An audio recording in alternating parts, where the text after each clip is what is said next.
Hi. Today's story is from a book called Sea Girl, and it is called The Giant's Daughter.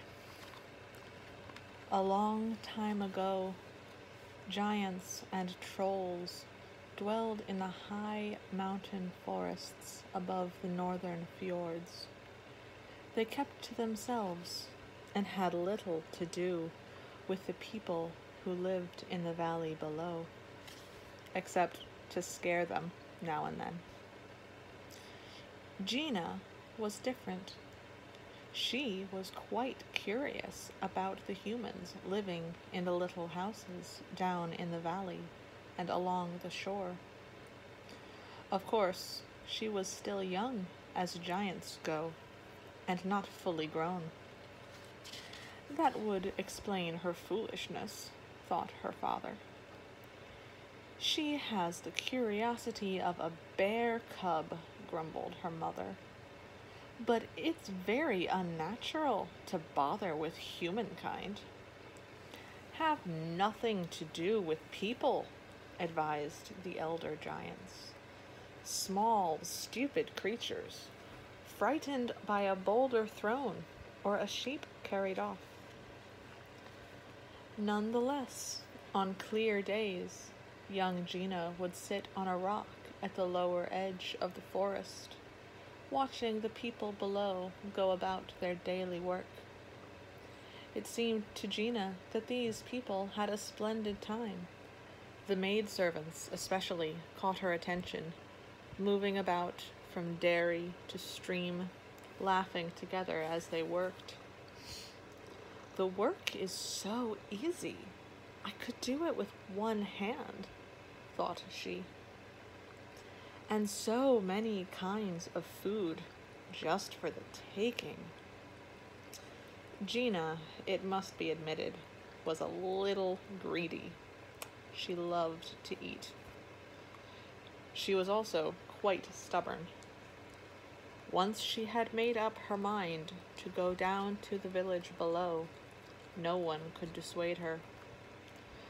Her cousins, the mountain trolls, shrilled, "But they are our enemy. You will be killed, and it will serve you right." "You foolish child," cried her mother in alarm. "Mark my words, there will be trouble. No good will come of it." "No good will come of it," warned the uncles, the aunts, and all the rest of the giants. But they were all quite wrong. One day, Gina, hop-skipping over the boulders, came down the mountain to the village. At the first two houses where she stopped to ask for work, she had no luck at all. At the third house, the mistress looked at the very tall, strongly built girl with the large, round head and thought, "Here is a bargain indeed. An odd-looking country girl, but she will do very well for chopping wood and pounding the wash." So she told Gina to come in. Gina bent down, ducking her head to enter the house. Such queer, tiny houses, thought she. Doorways much too small, roofs much too low for comfort.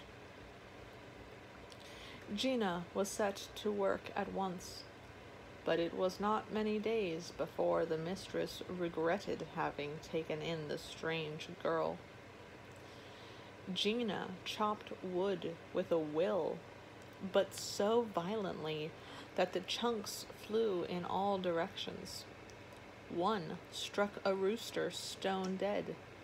One sent a dog yowling off in surprise. Another whacked a cart horse so sharply that he bolted off, spilling rounds of cheese right and left. Then she carried such huge armloads of wood into the house that the door burst off its hinges. set to work with a tub of wash at the stream. She pounded the laundry so thoroughly that all the clothes and linens came out in rags. To make matters even worse, Gina ate more than all the other servants put together. Even between meals, she found her way into the storeroom and sat happily devouring jars of honey, vats of pickles, and long strings of sausages. The mistress brought this tale of woe to her husband, a merchant. "She is impossible," cried the mistress. "We must get rid of her. When she scours the pots, she grinds holes in them. When she washes the dishes, she breaks half of them. If she sits on my chairs, they collapse. No, I can't keep her a day longer. She will be the ruin of us." But if Gina was greedy about food, the merchant was miserly about money. "She is powerfully strong, and we pay her no wages," he pointed out to his wife, for Gina knew nothing of money or wages. "We could never get a village girl to work for us without payment, and where could we find one half as strong? Gina is twice as strong as a man. I will find work for her."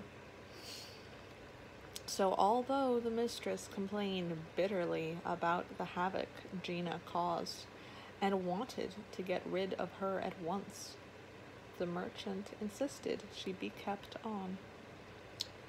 He set Gina to heavy outdoor work, carrying bales of hay to the barn. But Gina thought it was fun to toss the bales into the hayloft, and if she knocked down a farmhand in the process, she merely roared with laughter. If a horse kicked her, she gave the animal a powerful kick right back. All this caused such an uproar in the barnyard that the merchant quickly set Gina to unloading the fishing boats that came to his wharf. Here she did the work of 2 or 3 men. Delighted with such a strong and willing worker, the merchant used Gina everywhere, from sausage and cheese making to building a new storage barn. In the new barn, he had Gina build a room and a bed of her own, for the mistress declared she was not fit to live in a house. The merchant, however, rubbed his hands in satisfaction, thinking of the money he had saved. And what about Gina? Gina was enjoying herself.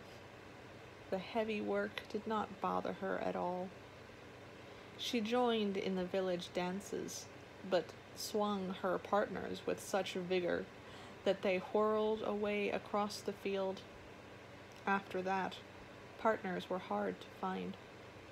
Still, everything new fascinated her, although she thought humans most peculiar in their ways. She marveled at their cleverness. Their houses were too small, their furniture too flimsy, but it was fine to sleep on a bed instead of a pile of leaves, or use an axe to chop wood instead of breaking it apart with her hands. And to think one might keep chickens, to have eggs whenever one wished. Her sharp, inquisitive eyes took in everything that went on around her. Things went on this way for many months, but while the merchant became more and more pleased with his bargain, the mistress became more and more irritated with Gina. She was determined to get rid of her. In the spring, the merchant prepared to sail to Bergen on a trading voyage. his wife announced she would go with him. Just before they set sail, she took Gina aside and said sharply, "I don't want to find you here when we return. I advise you to go back to wherever you came from." Then she quickly joined her husband aboard the ship, and they sailed away down the fjord with a stiff breeze. Gina was left on shore with the village folk, who had turned out to see the merchant off. Next to her stood 2 maidservants from the village. "Wish you were going with them," said one. "Save the money they pay you, Gina, and you can go to Bergen yourself some day." "The money they pay me?" repeated Gina in surprise. "Your wages for working," said the other. "I noticed you never spend any money. You must have a nice little sum hidden away." "They never gave me any money for working." The 2 girls laughed at her. "Oh, you are a green one. Worked almost a year for nothing?" "Greedy old man," said the other. "No wonder he's so rich." When Gina finally understood that all the other country girls were paid, her eyes became quite red with anger. She stalked back to the merchant's place. There she sat down and thought for a long time. "Payment I shall have," she said finally. "I'll take it myself." At once she set to work. She pulled an old cart out from the barn and loaded it with all the things she had decided to take with her. In went a rooster and a hen, an axe, nails. She knew what she needed for the success of her plan. When the cart was filled, she didn't forget to toss in a round wheel of cheese, a crock of pickles, and several strings of her favorite sausages. Then she pulled the loaded cart up the mountain until she reached the high pine forests, the land of the trolls and giants. Swinging the axe with gusto, she soon converted trees into the framework of a tall, one-room house. She made sure that the doorway was big and wide, and the roof high enough for a full-grown giant. Next to it, a fenced-in yard for the rooster and hen. From time to time, the giants and trolls came by to watch her work and to gape in astonishment at so much mad activity. "Poor Gina," they said to each other. "She has become as crazy as a loon, living with humans all that time. I knew no good would come of it. Oh, she'll never marry now," lamented Gina's mother. "She has collected no fur pelts for dowry. What sensible giant would want that pile of wood?" But again, they were all quite wrong. For when Gina had finished all her work, the first frost sparkled on the ground, and the smell of snow was in the air. She now had a tall house made of logs, snug against the winter cold. She had an open hearth and a stack of firewood, a big solid chair, a large bed covered with fur pelts, chickens safely housed in a lean-to, rounds of cheese made from wild goat and reindeer milk, and sausages and wild boar hams hanging from the rafters. By the time the heavy snow had settled on the mountain, even the sour trolls had to admit that the warm log house was better than a cave or a deep underground hole. It dawned on the folk of the forest that Gina was not crazy. She was, in fact, very clever. And what better dowry could a young giant girl have than a snug hut and strings of fragrant sausages? All the giant folk now called her Clever Gina, and as the winter thawed into spring, Gina was besieged with offers to marry. "Perhaps I'll marry, or perhaps I won't," she said carelessly. "I'll think about it."